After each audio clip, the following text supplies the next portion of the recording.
Hindi yung, Stel, nagparetoke, ganun. Napakaluma. Wala bang bago? Stel, retokado ang ilong. O tapos, sos, walang bago. Tapos iba pa pagtatabihin yung picture noon, tas picture ngayon.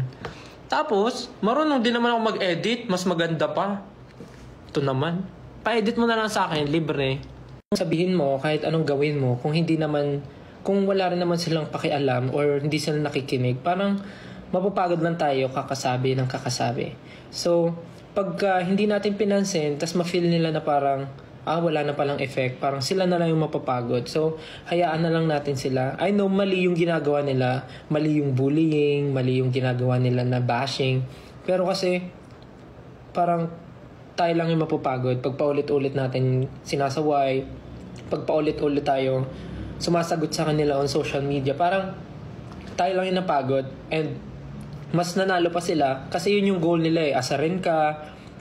Goal nila yung parang magalit ka. Goal nila is mag-react kayo sa mga post nila. So, yung platform nila is talagang mabibigyan ng, alam mo yun, mabibigyan ng clout. So, parang yung mga ganong klaseng bagay, dapat din nyo na pinapansin. Or ignore nyo na lang. Kasi, pagka nag-open ako ng Facebook, talaga nakikita ko, especially yung picture nga na kumakalat, yung ginagamit talaga ng lahat to make fun of me. Yung parang picture ko nung parang pre-debut ba namin yun o debut namin na photo.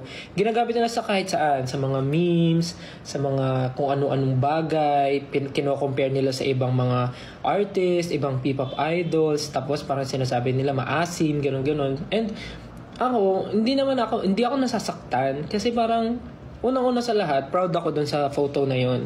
Though, hindi lang sa makeup. Hindi, joke lang.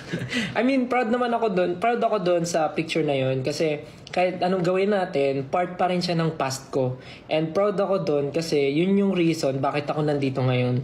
Merong ganong klaseng style, kaya merong style na ganito ngayon. So, parang for me, pag nakikita ko yung photo na yun, I feel proud and I feel happy sa kung ano ako ngayon. Pero syempre, as a normal human being, hindi maaalis yung parang kirot na or parang inis na mararamdaman ko kasi nga ginagawang katatawanan yung photo ko. Pero pag iniisip ko, parang ano ba yung goal ng tao na gumamit ng photo ko? Bakit niya pinost yun? Tapos parang pag naisip ko, sino ba tong tao na to na nagpo-post ng photo ko? Ano na ba yung natulong niya sa buhay ko? Pagka naisip ko yun, parang nawawala yung inis, nawawala yung galit. Kasi parang hindi ko naman ibababa yung level ko dun sa taong nag-post na yun para gantihan pa siya. So parang hayaan ko na lang kung sumaya siya dahil sa ginawa niya, edi thankful ako, at least ako yung reason ba't siya masaya.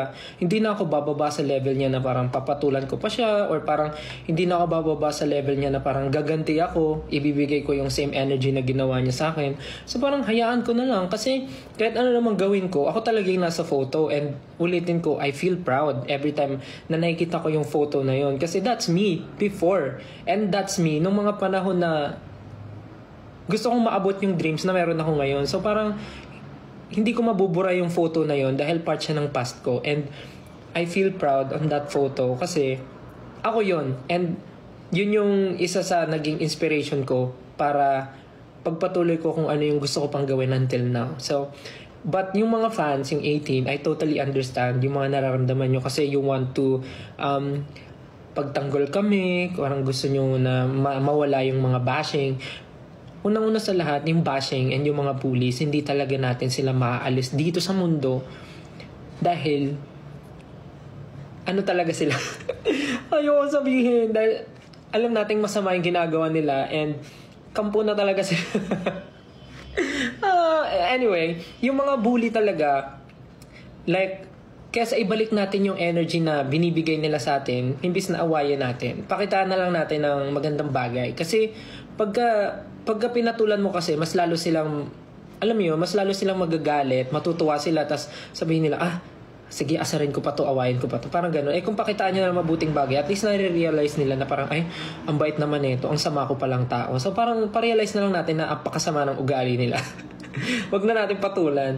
And yung mga ganong klaseng bagay, alam naman natin na, alam mo yun, parang, kahit anong gawin natin kasi kung yun talaga yung goal nila and meron silang goal na hilahin ka pababa, wala tayong magagawa. So, ang kailangan na lang natin gawin, pakita sa kanila na ginagawa natin yung best natin para umangat tayo sa buhay. So, kung hilahin nila tayo pataas, mapagod sila kakahila sa atin.